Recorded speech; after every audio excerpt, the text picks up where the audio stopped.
Голову поднимите.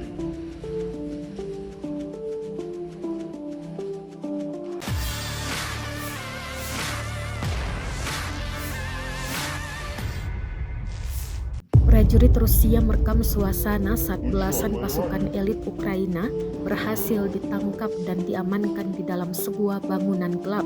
Rekamannya beredar di Telegram pada Minggu 28 Mei 2023. Saat ditangkap, pasukan ini memilih untuk menyerah dan tak melakukan perlawanan. Sejumlah senjata dan peralatan tempurnya juga telah disita. Militer Rusia dalam keterangan unggahannya menuliskan para pejuang elit dari Brigade ke-81 Ukraina membuat keputusan yang tepat dan menyerah, dengan demikian menyelamatkan hidup mereka. Tampak 12 pasukan Ukraina diamankan dengan tangan diikat dan beberapa diantaranya ditutup matanya. Saat diinterogasi, mereka disebut menjawab dengan sejujurnya, baik tentang posisi rekannya maupun informasi militernya. Sayangnya tidak disebutkan lokasi pasti tempat penahanan para pasukan elit Ukraina ini.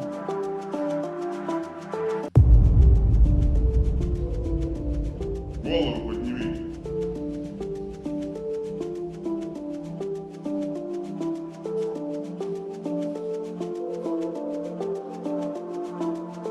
Сейчас повышу наш товарищ.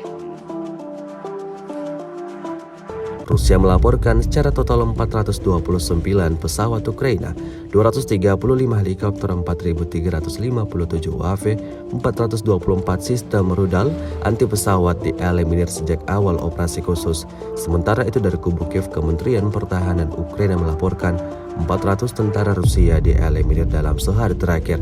Total 206.600 prajurit Federasi Rusia meninggal sejak awal konflik hingga hari ke-459.